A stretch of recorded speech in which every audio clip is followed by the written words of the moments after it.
2021학년도 대수능 대비 9월 모의평가 문제 같이 한번 풀어보도록 하겠습니다. 1번 문제입니다. 가나의 입장으로 가장 적절한 것은 이네요. 윤리학은 사회 변화와 기술의 발전으로 인해 발생하는 새로운 도덕 문제를 해결하기 위한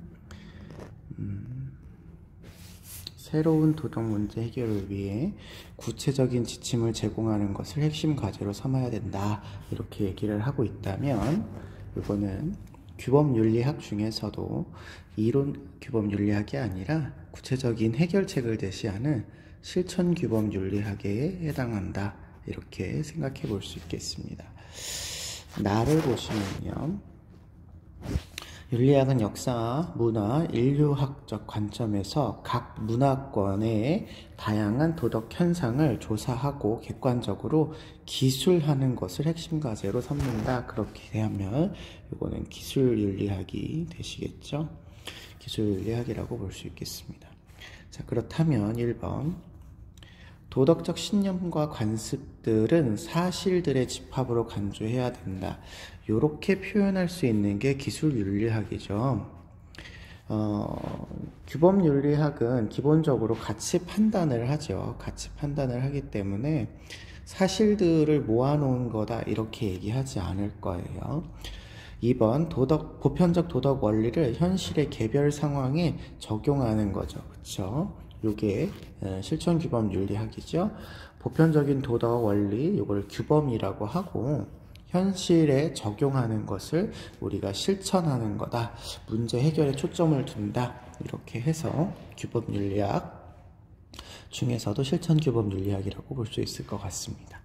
3번 도덕규칙이나 평가의 표준이 되는 원리를 정립하는데 보통 주력하면 이론규범윤리학이 되죠. 4번 도덕 언어의 의미와 도덕 추론의 타당성을 검증하는 걸 주로 하는 것은 메타윤리학의 특징이죠. 5번 절대적이고 객관적인 도덕 규칙의 존재를 인정한다. 이렇게 얘기를 한다면 절대적인 도덕 규칙이 있다, 규범이 있다 라고 하는 거는 절대 윤리설에 해당하는 규범윤리학인데 객관적인 도덕규칙 요것도 어떻게 생각하면 보편적인 도덕규칙이라고 이야기하니까 규범윤리학 계통은 맞을 수 있겠지만 기술윤리학 계통은 이렇게 얘기하지 않고 각 사회마다 다른 윤리적 현상들이 나타난다 이렇게 보셔야 되겠죠. 그래서 정답은 2번으로 찾아주실 수 있겠습니다. 2번 문제 보죠. 다음 사상이 강조하는 윤리의 성찰 방법. 성찰 부분도 이제 최근에는 시험 문제에 가끔 한 번씩 이렇게 출제가 되는 것 같아요. 자, 보니까 요즘 중생 얘기가 나오네요. 중생. 집착과 망상에 빠져서 자기 본성이 참된 진리 자체임을 모르고 마음 밖에서 진리를 찾아 여기저기 헤맨답니다. 만약 한 생각이 나온 곳으로 빛을 돌이켜 자기 본성을 비추어 보면 이 본성이 원래는 번뇌가 없는 완전한 지혜로 마음에 본래부터 갖추어져 있어 부처와 조금도 다르지 않다. 이렇게 얘기를 하고 있잖아요. 그러면 이게 우리 생윤에서는 불교 사상이다 라고만 생각해 주시면 되고 지금 생각을 자기 본성에 다시 비추어 봐라 이렇게 이야기했기 때문에 성찰하고 반성하는 그런 불교의 입장을 고르시면 될 것 같습니다. 1번 내 마음의 참된 진리를 깨닫기 위해 참선, 그쵸, 요게 이제 불교의 수양 방법에 해당하는 거죠. 참선을 통해서 자기 자신을 들여다보는 그런 걸 얘기하는 거죠. 2번 모든 분별적 생각에서 벗어나기 위해 좌망해야 된다 이렇게 얘기하시면 요거는 도가에서의 수양 방법이 될 것 같고요. 그 다음에 3번 하늘이 부여한 선한 본성을 보존하기 위해 걱영해야 된다. 그러면 전반적인 맥락은 유교의 수양 방법에 해당할 것 같고요. 4번 언제나 어디서나 인간의 도리에 어긋나지 않게 신독해라. 이것도 유교에 해당하는 내용이고요. 그리고 5번 도에 따라 만물을 평등하게 바라보는 심재. 이거는 도가에 대한 설명이죠. 그래서 불교에 대한 설명은 1번이라고 보시면 되겠습니다. 3번 기억에 들어갈 진술로 가장 적절한 것은 나의 삶은 항상 나의 정체성 도출해내는 공동체 속에 편입되어 있다. 나는 다양한 역할들을 맡은 사람으로서 공동체로부터 다양한 부채와 유산, 정당한 기대와 의무를 물려받았다. 그래서 이것들은 나의 도덕의 출발점을 구성한다. 이렇게 얘기를 하고 있으시니 요거는 덕윤리에 해당하는 내용이다. 이렇게 찾아볼 수가 있겠죠. 그런데 어떤 사상가는 도덕이 개인의 외부에 있는 기준이 아니라 오직 실천 이성에 의해서 정립이 되고 모든 인간에게 동일하게 적용되는 거다. 이렇게 얘기하시면 요거는 칸트의 사상이 되겠죠. 칸트의 입장이 되겠습니다. 자, 그러면 덕윤리를 주장하시는 분이 칸트를 비판하는 내용을 고르시면 될 것 같아요. 1번 선한 성품에서 나온 행위가 곧 도덕적인 행위다. 선한 성품 다른 표현으로 이야기하면 품성 이런 거라고도 볼 수 있죠. 이걸 다른 표현으로 이야기하면 인격이라고도 이야기할 수가 있겠고, 그래서 이런 선한 성품을 강조하시는 게 덕윤리의 입장이기 때문에 이거를 칸트가 강조했다 이렇게 얘기할 수 없겠죠. 2번 인간이 보편적인 도덕 법칙을 인식할 수 없어 여기 동일하게 인식할 수 있다 이렇게 되어 있죠. 칸트는 동일하게 인식할 수 있다고 보는 편이고요. 이걸 강조하고 있지 않습니다. 3번 이성적인 행위자인 개개인이 도덕 법칙의 수립자임을 칸트는 강조하죠. 4번 도덕 법칙이 이성적 존재자인 인간에게 구속력이 있음을 칸트는 강조하죠. 인간에게 구속력이 있기 때문에 인간이 따라야 될 마땅한 의무이다 이렇게 얘기하죠. 5번 도덕이 사회적 역사적 맥락 속에서 도출되어야 한다. 그렇죠. 이게 덕윤리의 입장에서는 공동체의 역사, 맥락, 문화 이런 것들을 강조하면서 여기서부터 도덕이 나와야 된다라고 이야기를 하고 있는데 비해서 칸트는 시대와 상황을 모두 초월한 보편적인 도덕 법칙을 따라야 된다 이렇게 얘기하고 있기 때문에 간과하는 것으로 얘기할 수 있겠네요. 정답은 5번이 되겠습니다. 4번 문제 보죠. 가의 입장에 비해서 나의 입장이 갖는 상대적인 특징일 그림의 기억 미음 중에서 고른 것은 입니다. 치료를 위한 유전자 조작은 미래 자녀의 동의를 확보할 수 있다고 추정되므로 허용될 수 있다. 그러나 자질 강화를 위한 유전자 조작은 허용될 수 없다.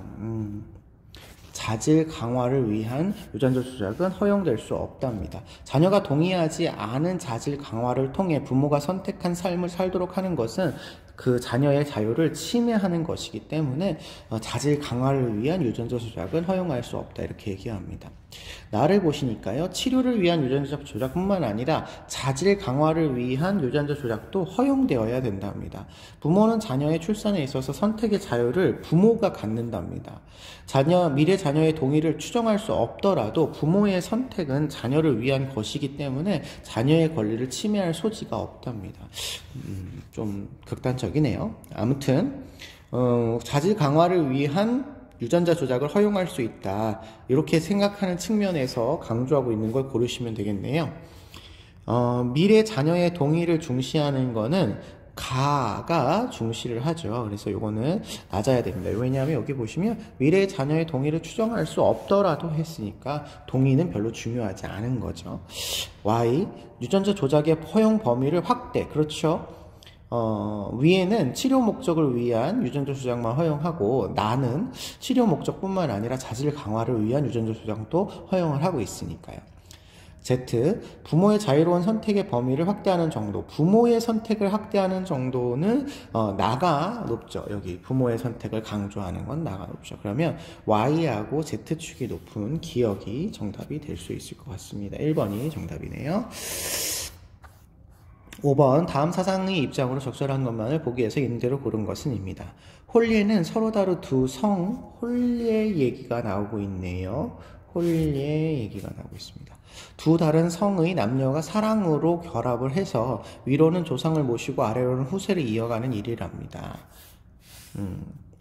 그러므로 군자는 홀리를 중요하게 여겨서 과정에서 남녀는 서로 경건하고 존중하며 정직해야 된다라는 어떤 도리가 있네요. 그리고 연후에 친밀한 사랑이 생기고 이것이 예의 본질이라니까 유교적인 맥락을 반영하고 있습니다. 남녀의 구별이 있으니 부부의 도리가 세워지고 부부의 도리가 있으니 부자의 친근함이 있으며 부자의 친근함이 있으니 군신의 정당함이 있다고 해서 이게 이제 부부 관계가 인륜의 시작이다. 요 말을 설명하고 있는 그런 전통적인 입장에서의 부부 윤리를 설명하고 있는 부분입니다. 기억. 부부의 도리는 모든 예의 근본이 된다. 그렇죠. 부부 관계가 여기 부자, 군신 이렇게 확대되어서 나가기 때문에 부부 관계를 인륜의 근본이다. 이렇게 생각을 하고 있는 게 맞습니다. 니은 부부는 손님을 대하듯이 서로 공경해야 된다. 이걸 우리가 상경여빈이라고 하죠. 상경여빈. 손님을 대하듯이 공경해라 이런 얘기죠. 디귿 부부관계는 상호 의존적이고 보완적이다. 그렇죠. 역할 구분이 있으니까 이게 이제 서로 보완적인 역할을 한다 이렇게 얘기하고 있죠. 음양론에 기반을 두고 있는 이야기라고 보실 수 있겠습니다. 그 다음에 리을 부부의 도리는 각자의 역할에 분별이 없어야 바르게 된다라고 돼 있는데 분별이 없어야 되가 아니라 구별이 있어야 된다라고 표현을 하고 있기 때문에 이거는 잘못된 선지가 되겠네요. 정답은 4번이 되겠습니다. 6번 문제로 넘어가겠습니다. 갑을 사상의 입장으로 옳지 않은 것은 이네요. 갑을 보시니까 미적인 것은 선한 것을 상징을 한답니다. 미적인 것이 윤리적으로 선한 것을 상징을 하고 자연의 미에 대한 직접적인 관심을 갖는 것은 항상 그 영혼이 선하다는 것을 드러낸다라고 보고 있네요. 그러니까 이게 관련이 되어져 있다. 여러분 요 문장을 좀 기억해 두시라고 말씀을 드렸었는데 칸트 선생님이 이야기하시는 거죠. 미의 형식에 있어서 윤리, 도덕적인 것과 어떤 유사한 부분을 가지고 있어서 그런 도덕을 상징하고 있다. 이런 얘기를 하는 것이 칸트 선생님이었다라고 말씀을 드렸어요. 계속 예술작품의 가치는 감각적 즐거움이 아닌 예술 자체의 형식에서 찾을 수 있다. 칸트는 이제 감각적인 어떤 만족을 주는 것이 이제 보편적으로 나타나야 된다. 이렇게 얘기를 하고 있거든요. 그래서 개개인의 어떤 만족에서 그치는 것이 아니라 이게 모든 사람으로의 공감으로 확대되어져서 나아가야지 된다. 이렇게 얘기를 하고 계셔서 예술의 형식이 도덕의 형식과 유사한 점이 있다라는 점을 이야기하는 칸트 선생님의 입장이 되겠습니다. 을을 보시면요. 예술작품은 좋은 곳에서 불어오는 미품처럼 좋은 곳이 따로 있나 봐요.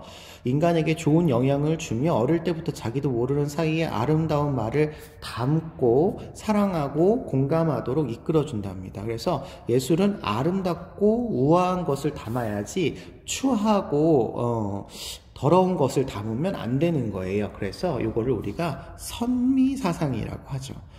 예술은 아름다운 것이어야 된다. 이렇게 얘기를 하고 있어요. 그래서 이거는 플라톤 선생님의 입장입니다.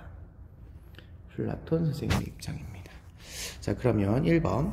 칸트는 예술작품에서 아름다움의 판단의 근거는 순수한 형식이다. 이렇게 얘기를 하고 있는데 위에 형식에서 찾을 수 있다라는 표현이 여기 나오죠. 그래서 요거는 맞는 설명이고요. 2번. 미적인 것에 대한 판단은 일체의 이해에 관심 없이 내려진다 돼 있는데요.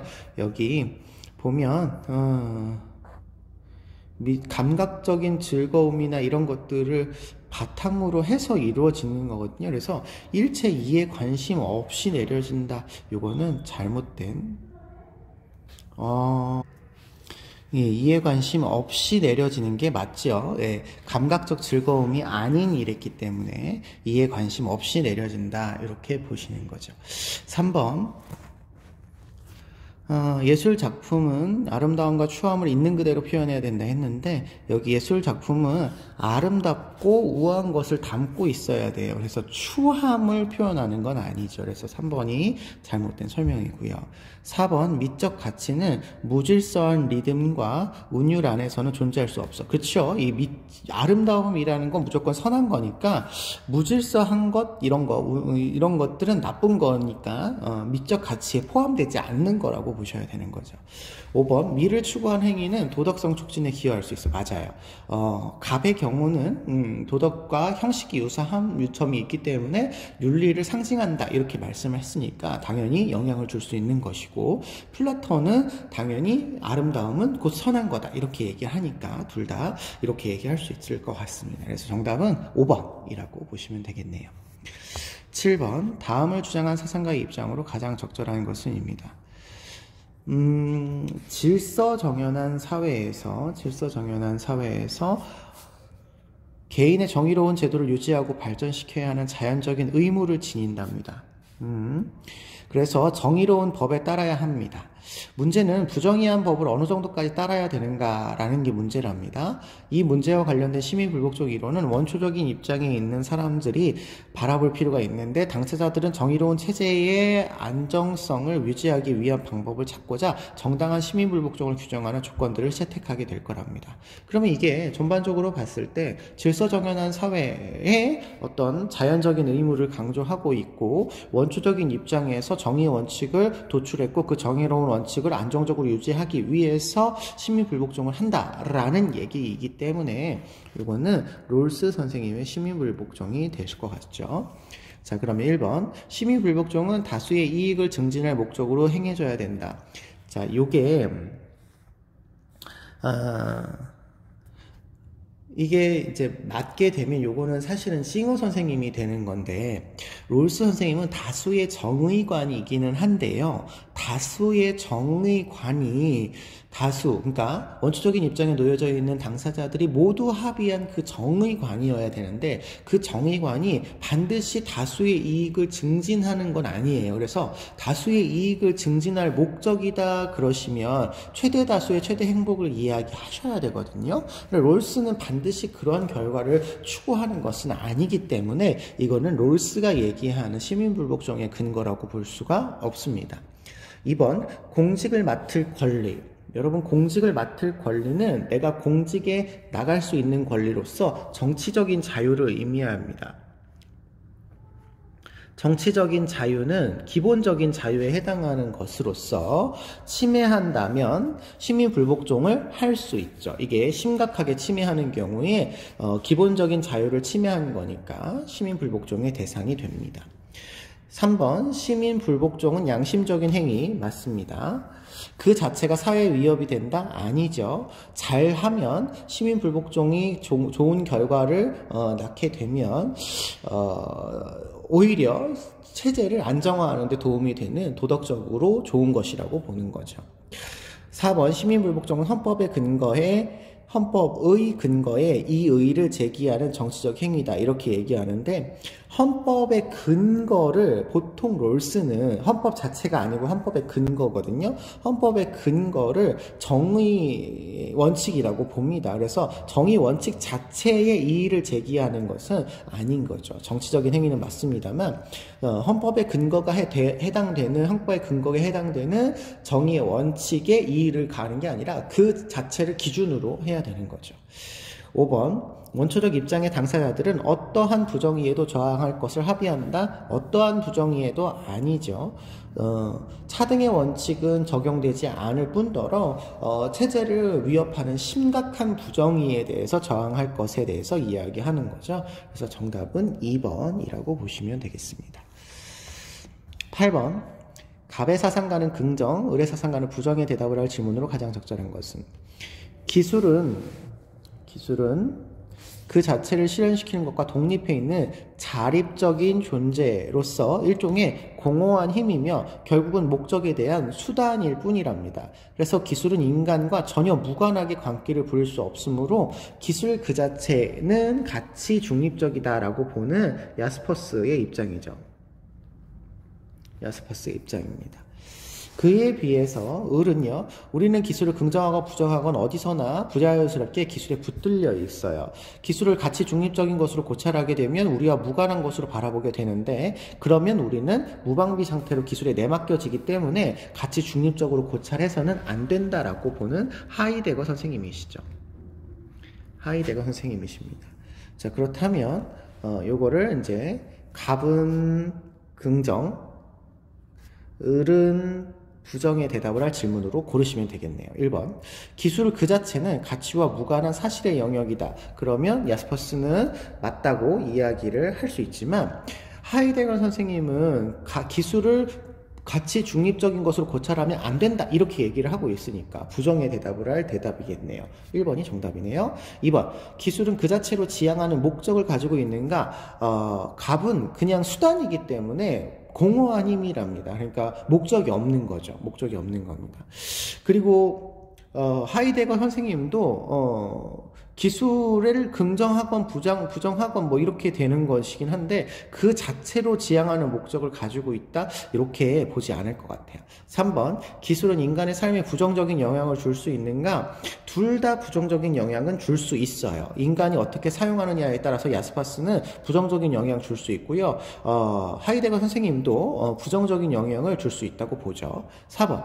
기술 그 자체는 규범적인 기준에 의해서 평가되어야 되는가? 이거는 하이데거 선생님이 맞다라고 얘기를 하게 될 거고요. 야스퍼스는 그 자체는 수단이기 때문에 가치 중립적이다 이렇게 보고 기술을 사용하는 인간의 행위에 대해서 가치 개입적으로 봐야 된다라고 보겠죠. 5번. 기술을 사용을 결정할 때 가치 판단이 개입할 수 있느냐? 기술을 사용하는 것을 결정하는 거예요. 그러면 기술을 활용하는 입장이기 때문에 야스퍼스 선생님은 다 가치 판단이 개입될 수 있고요. 당연히 하이데거 선생님도 가치 판단이 개입됩니다. 그래서 정답은 1번이다 라고 볼 수가 있겠습니다. 9번 문제 보시겠습니다. 다음 신문의 칼럼이고요. 기억에 들어갈 내용으로 적절하지 않은 것은 최근 들어서 개인의 취향만이 아니라 여행자의 윤리의식을 강조하는 공정한 여행에 관심을 많이 갖고 있답니다. 이들은 개인적인 만족과 여행 비용의 효율성만을 추구하던 기존 여행 관행에서 벗어나 여행지에 도움을 주고 현지 주민들과 함께 할 수 있는 여행을 한답니다. 공정여행이라고 하대요. 이걸 통해서 여행자들은 현지 주민들이 제공하는 숙소와 음식을 접하고 특산품, 기념품 등을 구입하며 현지 서비스 노동자들의 기본권을 존중을 한답니다. 우리가 이런 식으로 소비하는 거, 효율성만을 추구하지 않고 이렇게 환경이나 지역이나 공정이나 노동자를 위해서 소비하는 걸 윤리적 소비라고 하죠. 윤리적 소비라고 하죠.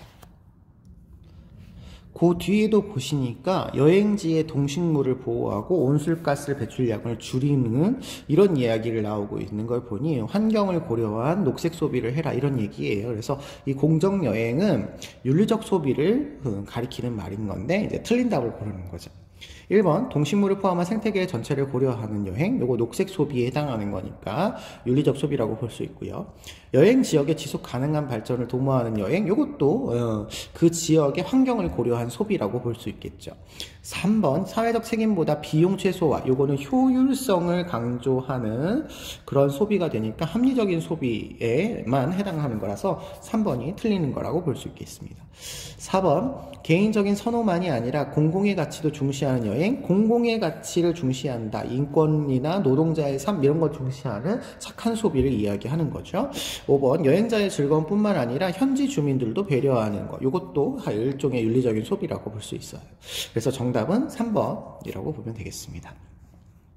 10번 가의 가불병 사상가들의 입장을 나의 그림으로 표현할 때 A에서 D에 해당하는 적절한 진술만을 보기에서 있는 대로 보는 것은입니다. 보니까요. 이 세상에는 육체와 영혼이라는 두 가지 실체가 있답니다. 근데 물질적인 육체와 비물질적인 영혼의 혼합체인 인격과 달리 이 동물은 의식이 없이 있는 그냥 기계일 뿐이다. 이 사람은 동물 기계론을 주장을 하시죠. 동물 기계론을 주장을 하시네요. 그러면 이 사람은 데카르트 선생님이다. 이렇게 확인할 수 있겠고요. 일부 포유동물은 삶의 주체가 될 수 있답니다. 삶의 주체가 될 수 있는 일부 포유동물이 있답니다. 그들은 자신의 미래에 대한 감각 등을 바탕으로 자신의 욕망과 목적을 추구하기 위해 행해야 할 능력을 갖추었어요. 그래서 삶의 주체랍니다. 레건 선생님이시죠. 레건 선생님. 병씨를 보시면 대지를 이용할 경제적 관점뿐만 아니라 윤리적 관점에서도 고찰을 하고 어떤 것이 생명의 공동체의 온전성, 여기 공동체가 사실은 중요한 말이죠. 안정성, 아름다움을 보존하기에 기여한다면 도덕적으로 옳고 그렇지 않다면 도덕적으로 그르다라고 보고 있는 대지 윤리를 주장을 하고 계시죠. 자, 그러면 레오폴드 입장이 되겠네요. 레오폴드 선생님의 입장이 되겠습니다. 자, 그럼 벤 다이어그램 문제라서 세 사람을 모두 비교하는 그런 방식으로 접근을 해서 살펴보겠습니다. 데카르트, 레건, 레오폴드의 입장입니다. A. 동물을 자원으로 사용하는 것이 금지되지는 않는다. 금지되지는 않는다. 그러면 쓸 수도 있다. 뭐 이런 얘기잖아요. 데카르트는 인간중심주의니까 당연히 인간을 위한 수단으로 삼을 수 있습니다. 레건 선생님은 삶의 주체인 동물을 수단으로 사용하면 안 된다. 이렇게 이야기하시는 분이죠.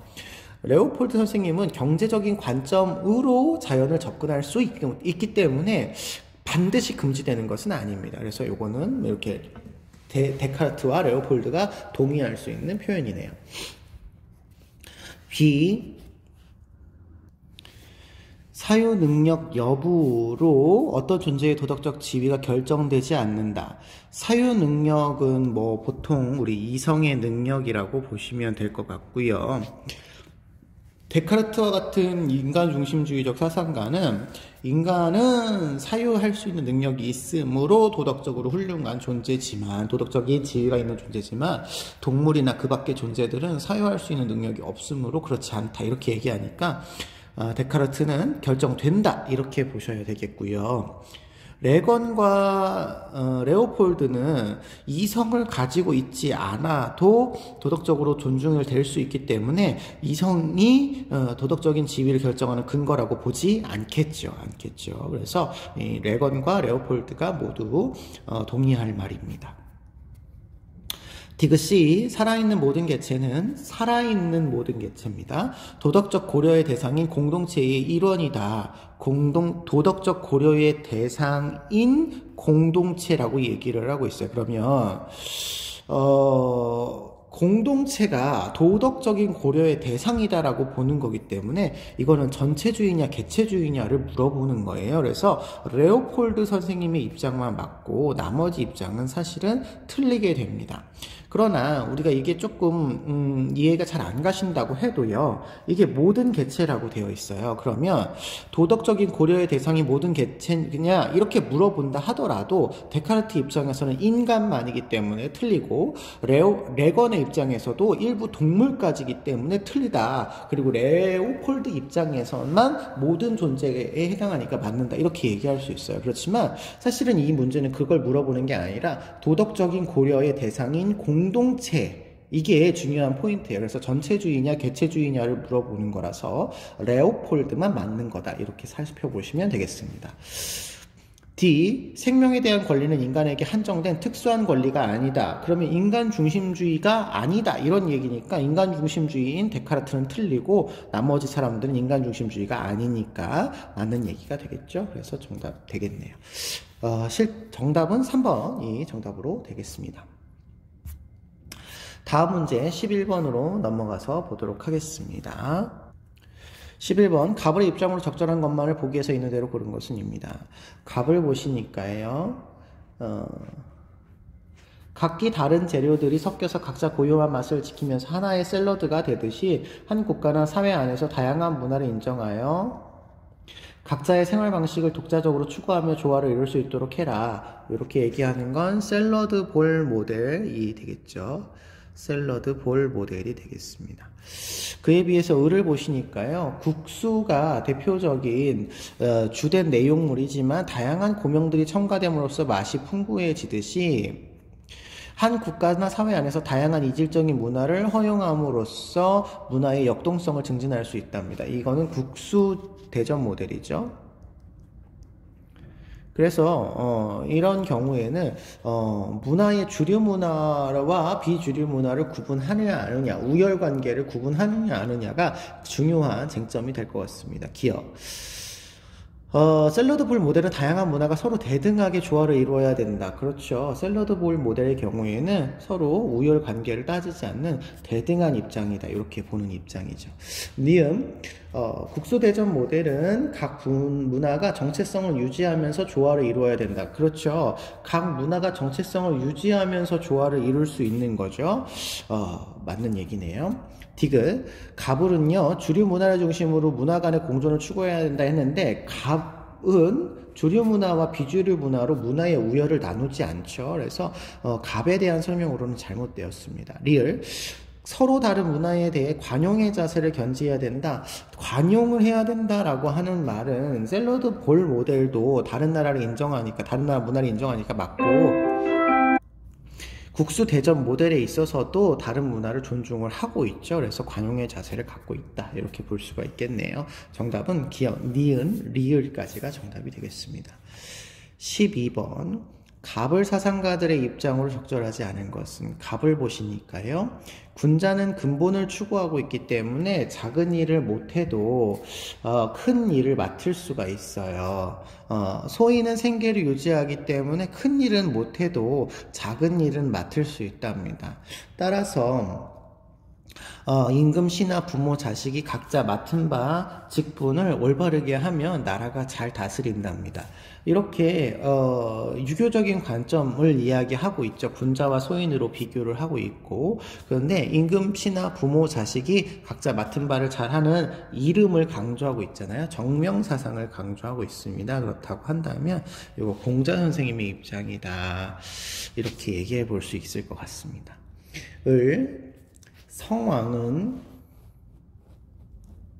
성왕은 예를 제정했답니다. 인간의 본성을 교화시키고자 했대요. 인간의 본성을 바꾸고자 했답니다. 아울러 한 사람의 덕을 논하여 각자의 위치를 정하고 덕에 따라서 사회적 지위가 결정이 되고 능력을 헤아려서 관직을 부여해야 된답니다. 그런 연후의 사람들에 따라서 각자 직무를 수행하면 그 마땅한 바를 얻게 된다고 이야기하고 계셔서 이 사람은 순자 선생님이 되시겠죠. 일단 얘가 가지고 태어난다라고 보는 게 공자 맹자 선생님의 입장인데 비해서 얘를 만들었다라고 하는 건 얘가 외부에 존재하고 있다라는 의미가 되겠고요. 인간 본성을 바꾼다라는 건 인간 본성이 좋지 않으니까 좋게 바꾼다라는 의미에서 성악설을 이야기하는 거라고 볼 수 있어서 순자 선생님이다. 이렇게 볼 수 있겠습니다. 자, 그렇다면 1번, 공자는 각자 자신이 맡은 직분 외의 모든 분야에 능통할 필요가 없죠. 군자는 군자가 할 일을 해야 되고 소인은 소인이 할 일을 해야 되는 거기 때문에 모든 분야에 능통할 필요가 없습니다. 1번 정답이네요. 2번, 자기 본분을 올바르게 행하여 공동체의 질서를 유지해라. 그렇죠. 이 정명에 따라서 나아가야 사회가 바르게 된다. 이렇게 얘기하고 계시죠. 3번, 순자는 사람들의 사회적 직분은 덕과 능력에 따라, 여기 덕과 능력 이렇게 얘기하고 있죠. 맞습니다. 4번, 올바른 직분을 수행을 하기 위해서 예법에 따라서 욕망을 절제해라. 그렇죠. 예법에 따라서 살아야 되는 거죠. 맞습니다. 5번, 자신의 사회적 역할에 부합하는 도리를 실천해라. 그렇죠. 요 말은 유교사상가라면 각자가 맡은 역할을 잘해라 라고 하는 얘기는 할 수 있는 표현입니다. 틀린 답은 1번이 되겠네요. 13번, 가불병 사상가들의 입장으로 적절하지 않은 것을 역시 고르는 문제입니다. 자, 갑을 보시니까요. 갑을 보시니까 일반 의지 얘기가 나오고요. 국가에 의해서 강제를 당하게 되니까 국가는 모든 구성원의 생명을 보존하기 위해서 존재하며 사형도 같은 관점에서 다루어라. 이렇게 얘기를 하고 계셔서 사회계약론을 주장하시는 분이고 사회계약을 맺은 것을 일반 의지라고 보고 있기 때문에 루소 선생님의 입장이다. 이렇게 볼 수 있겠죠. 누구도 자신의 생명을 양도할 수 없어요. 그래서 사형은 결코 권리가 아니에요. 국가가 유용하다고 판단하는 경우에만 시민 한 사람과 벌이는 전쟁이 될 수 있다고 보기 때문에 국가가 유용하다고 판단해도 사형은 허용할 수 없다라는 거예요. 특히 누구도 자신의 생명을 사회에 양도하지 않았다. 그러니까 사회에 양도를 하는 게 맞는데 생명은 양도하지 않았다는 거죠. 그래서 사회계약론을 주장을 하시면서 사형제도에 반대하고 계시는 베카리아 선생님의 입장이다. 이렇게 볼 수 있겠습니다. 누구나 형벌받을 행위를 의욕하여 범죄를 저질렀다는 이유만으로 형벌을 받는 것이다. 범죄자와의 계약을 근거로 사형이 적법하지 않다고 주장하는 것은 법의 왜곡이다. 사형이 적법하다. 이런 얘기죠. 응보주의를 이야기하시는 사상가이기 때문에 이 사람은 칸트 선생님이 되시면 될 것 같습니다. 자, 1번. 루소는 살인범은 자신이 사회 구성원이 아니다라는 것을 스스로 입증한 자. 그렇죠. 예, 루소 선생님은 살인범은 계약자를 위협하는 적이 되는 거죠. 그래서 이거는 맞는 표현이 되겠네요. 사형은 시민에게 지속적으로 가장 큰 공포감을 주는 형벌이다. 그러면 이거는 공포감을 주는 형벌이기 때문에 뭐 도움이 된다는 이런 얘기잖아요. 그런데 베카리아 선생님 사형은 일시적으로 공포감을 주는 형벌일 뿐이라서 그렇게 효과가 많지 않다. 이렇게 보시는 분이죠. 그래서 2번이 잘못된 설명입니다. 3번 칸트는 사형은 살인범을 목적 그 자체로 존중하는 정당한 형벌이다. 그렇죠. 칸트 선생님은 범죄를 저지른 사람이라고 할지라도, 특히 살인과 같은 범죄를 저지른 사람이라 할지라도 생득적 인격성을 상실하지 않기 때문에 수단으로 대우하지 않고 목적으로 대우하기 위해서 그 사람의 어떤 인격을 존중하는 차원에서 사형을 해야 된다. 이렇게 보고 계시는 분이죠. 4번 루소와 베카리아인데요. 범죄에 상응하는 형벌의 부과는 사회계약에 근거해야 된다. 그렇죠. 두 사람 모두 사회계약을 이야기하시는 분입니다. 5번 베카리아와 칸트고요. 형벌의 정의의 기초가 되는 원리에 따라 부과해야 된다. 사실 이 말은요. 누가 얘기해도 다 맞는 거죠. 정의의 기초가 되는 원리. 계약론자면 계약. 예방주의자면 예방주의, 공리주의자면 공리, 칸트면 칸트. 각자가 원하는 그 원리에 따라 부과되어야 된다는 얘기니까 어떤 사람이 와도 다 맞는 표현이 될 것 같습니다. 정답은 2번 되겠습니다. 14번 보죠. 갑 사상가의 입장에서 사례 속에 A에게 해줄 수 있는 조언으로 적절하지 않은 것은입니다. 최대 다수, 최대 행복이 나오네요. 최대 행복의 원리는 모든 윤리적 문제에 적용되어야 한답니다. 타인에게 해악을 끼쳐서 타인의 행복을 빼앗는 행위를 막기 위해서라면 당사자의 의지에 반해 권력이 사용되는 것은 정당하답니다. 유일한 경우를 제외하고 시민의 자유를 침해하는 그 어떤 정치 권력의 행사도 정당화될 수 없답니다. 어쨌든 이거 공리주의고요. 공리주의적인 입장에서는 어쨌든 권력이 사용되어야 한다라고 한다면 많은 사람들한테 이익이 되는 경우, 요때만 허용할 수 있다라는 거죠. 사례를 보시니까요. A는 금전적인 이익을 얻기 위해서 직장 동료들의 일상을 담은 영상을 그들의 동의 없이 인터넷에 게시할지를 고민하고 있답니다. 그러면 공리주의 입장에서의 판단을 해보시면 되겠죠. 1번. 타인의 자유가 존중되어야 함을 명심하시오. 그렇죠? 네, 공리주의. 타인의 개인적인 권리를 존중하셔야 됩니다. 2번. 유용성의 원리 적용. 맞죠? 3번. 자신의 행동이 초래해야 될 결과, 최대다수 최대의 행복이 나오는지 고려해야 되죠. 4번. 개인의 자유가 제한될 수 있어. 그쵸? 제한될 수 있습니다. 타인의 행복을 위해서 타인의 해악을 가하지 않도록 하기 위해서. 5번 쾌락 증진을 위한 행동이 금지됨을 명심하시오. 쾌락 증진을 위한 행동은 금지되지 않죠. 그런데 나만의 쾌락이 아니라 우리 모두의 쾌락이어야 된다라는 것을 공리주의는 이야기하고 있으니까 5번이 잘못된 거다 이렇게 볼 수 있겠습니다. 15번 가와 을의 사상가들의 입장을 나의 그림을 탐구하고자 할 때 A에서 C에 들어갈 적절한 질문만을 보기에서 있는 대로 고른 것은입니다. 불리한 여건으로 고통받는 사회를 돕지 않을 것은 정당화될 수 없다. 도와야 한다라는 얘기죠. 그 사회가 스스로 미래의 경로를 결정할 수 있는 원조의 의무를 실천해야 된다. 이렇게 얘기하고 계시니 이거는 롤스 선생님이 되시겠죠. 을을 보시니까요. 절대 빈곤으로 고통받는 사람들을 방치하는 것은 정당화될 수 없답니다. 역시 이분도 절대 빈곤에 처해져 있는 사람들을 도와야 한다고 이야기하죠. 전 지구적 차원에서 이익평등성의 고려를 통해서 원조의 의무를 실천해라 이렇게 얘기하고 계시니 이익평등 고려의 원칙을 이야기하시는 싱어 선생님의 입장이 되시겠네요. 플로우 차트 문제이니까요. 두 사람을 비교해서 우리 풀어보도록 하겠습니다. 롤스와 싱어입니다. A. 경제적 불평등을 규제하는 원칙은 원조의 근거인가? 롤스 선생님에 있어서 경제적 불평등을 규제하는 원칙은 차등의 원칙인데요. 롤스는 차등의 원칙을 해외 원조에 적용하지 않습니다. 싱어 선생님은 경제적 불평등을 규제하는 원칙이 최대다수 최대 행복이잖아요. 최대다수 최대 행복이기 때문에 최대다수 최대 행복이 그 기본적인 원칙이지 불평등을 규제하는 원칙은 아니에요. 그래서 요거는 싱어에게도 해당되지 않는 설명이라고 볼 수 있겠습니다. B. 천연자원이 부족한 빈곤국도 원조 대상에서 제외가 가능한가? 롤스 선생님 입장에서는 천연자원이 부족한 빈곤국이라는 게 원조의 대상이 되는 기준이 아니죠. 그래서 빈곤국이 원조의 대상이 될 수도 있고 안 될 수도 있기 때문에 가능하다 이렇게 보시면 되겠습니다.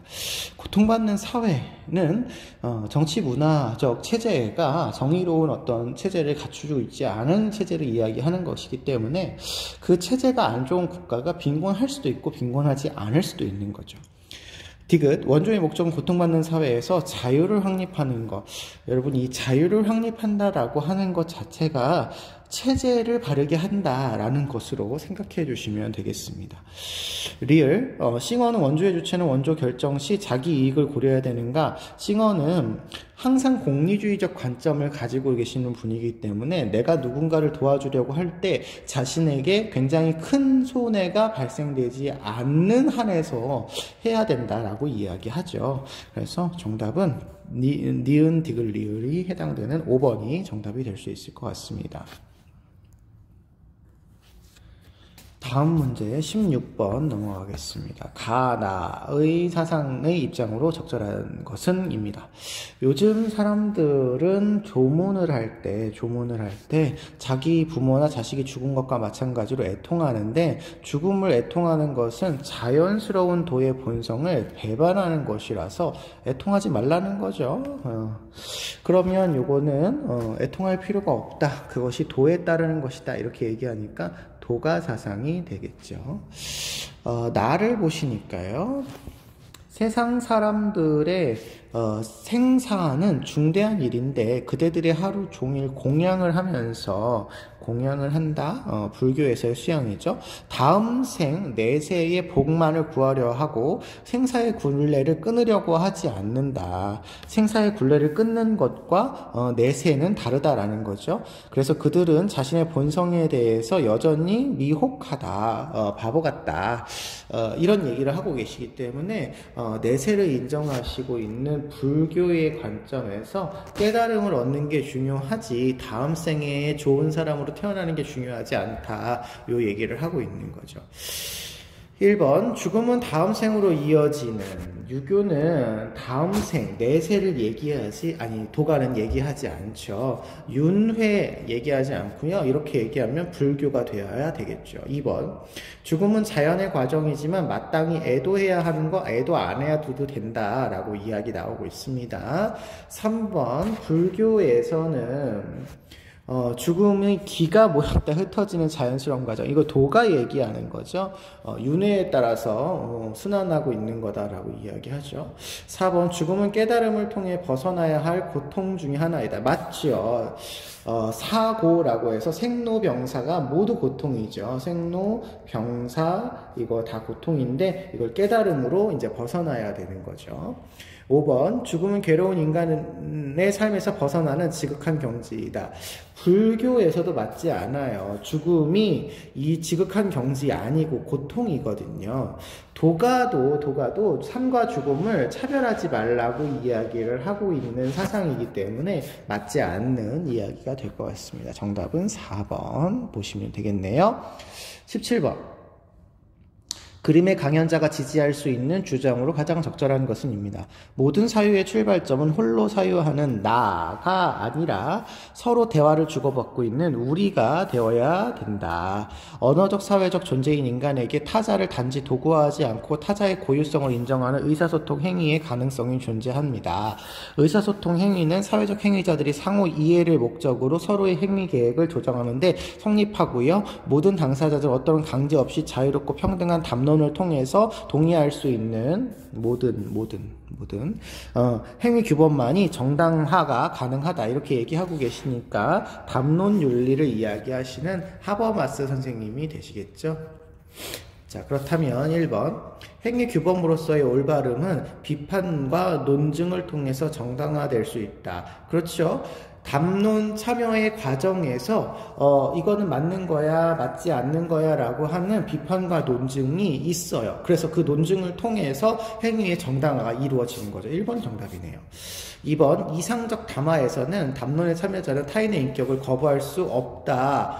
타인의 인격을 거부할 수 있는 자유로운 대화가 가능해요. 그러니까 여기 보시면 상호 이해를 목적으로 한다고 했잖아요. 그러니까 단지 사람들을 도구로 여기는 것은 아니고 타인의 인격을, 타인의 의견을 거부할 수 있죠. 난 너의 의견에 동의하지 않아. 이렇게 얘기할 수 있죠. 3번 주관적 견해를 극복한 후에 담론에 참여하는 것이 이상적이다. 주관적 견해를 바탕으로 해서 담론에 참여하는 것이지 극복하고 참여하는 게 아니죠. 내 이해관계를 반영해서 어떤 행위의 규범을 만드는 게 담론 윤리인 거예요. 4번 타당한 규범은 대화에 참여한 다수의 동의를 얻은, 다수가 아니라 모든입니다. 모든. 5번 상호 인정의 자세는 타자와 나를 완전히 동일화하기 위해 요구된대요. 동일할 필요가 없어요. 개별적인 어떤 이해관계를 표출을 하면서 우리 의견을 하나로 모으는 거지 똑같을 필요는 없습니다. 그래서 정답은 1번이라고 보시면 됩니다. 18번 갑을 사상가들의 입장으로 적절한 것을 보기에서 골라라 되겠네요. 갑을 보시니까요. 분배의 정의의 중심 문제는 사회 체제 선택의 문제랍니다. 정의의 원칙은 기본 구조, 체제에 적용이 되며 그 주요한 제도들이 하나같이 체제로 결합되는 방식을 규제하는 것인데 공정으로서의 정의의 이념은 특수한 상황의 우연성을 처리하기 위해 순수한 절차적 정의의 관념을 이용한답니다. 이런 식의 관점을 이야기하시는 게 이제 롤스 선생님의 입장이 되시죠. 을을 보시면 분배의 정의가 완결된 원리는 오직 다음일 것인데 어떤 분배가 정의로울 충분 조건은 그 분배 안에서 모든 사람들이 자신이 소유하는 것에 대해서 소유 권리를 소유함이랍니다.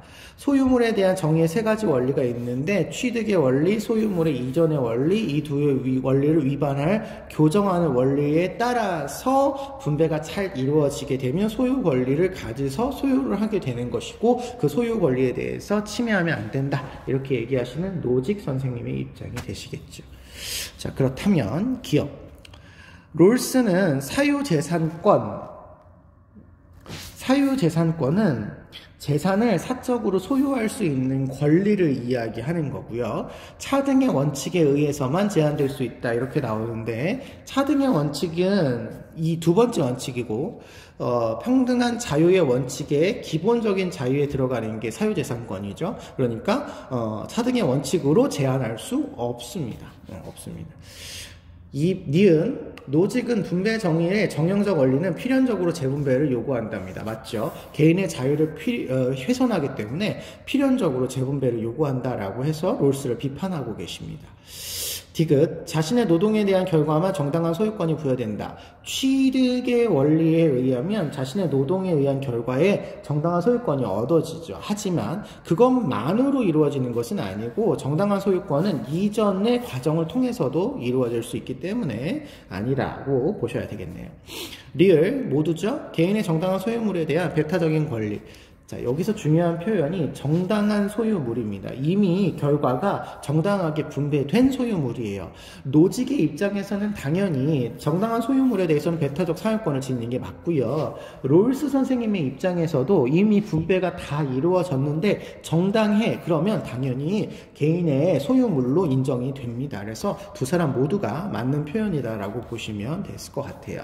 그래서 정답은 4번으로 보시면 되겠네요. 19번.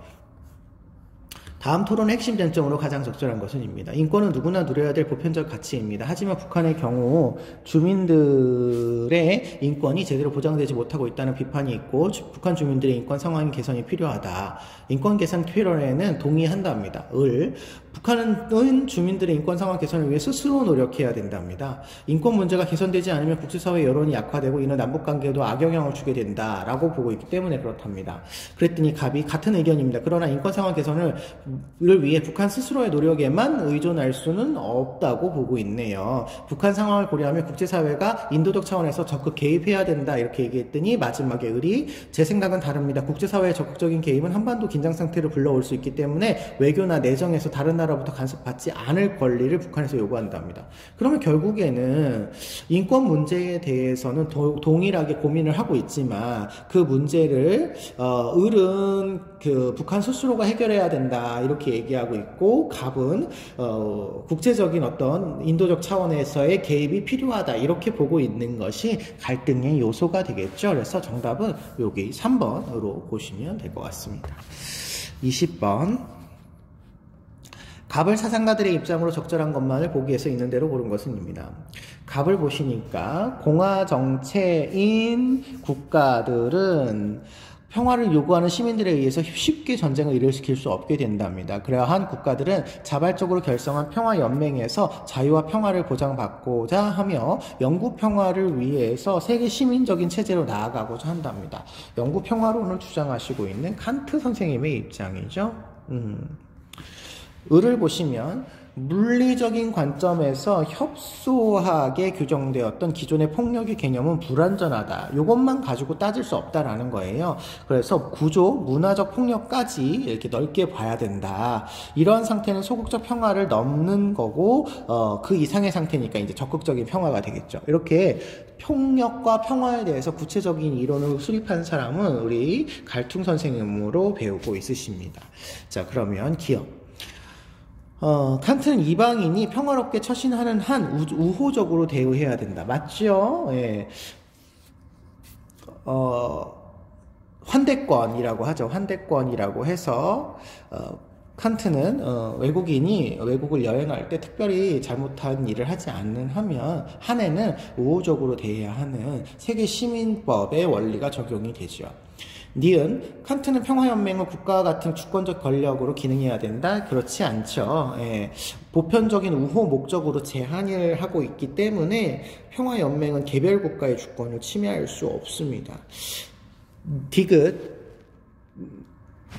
갈퉁은 폭력의 예방 없이는 적극적 평화를 실현할 수 없다. 그렇죠. 적극적 평화는 물리적인 폭력과 간접적인 폭력이 모두 사라진 상태이기 때문에 적극적인 평화를 위해서는 당연히 폭력은 없어져야 되는 거죠. 그래서 디귿은 맞는 거고요. 리을 모두 해당되는 거죠. 모든 전쟁의 종식은 진정한 평화 실현의 필수 조건이다. 모든 전쟁의 종식은 반드시 필요하다. 진정한 평화를 위해서. 그러면 갈퉁 선생님은 모든 것이 없어져야 진정한 평화가 일어나는 게 적극적 평화니까요. 당연히 전쟁은 없어져야 되는 게 맞죠. 칸트 선생님도 결국에 추구하는 건 영구 평화이기 때문에 영구 평화를 위해서는 전쟁이 없어져야 되는 건 맞죠. 그래서 이것도 맞는 표현이다 이렇게 보시면 정답은 기억 디귿 리을이 되겠네요. 여기까지 해서 우리가 9월 모의평가 같이 풀어보았습니다. 수고하셨어요.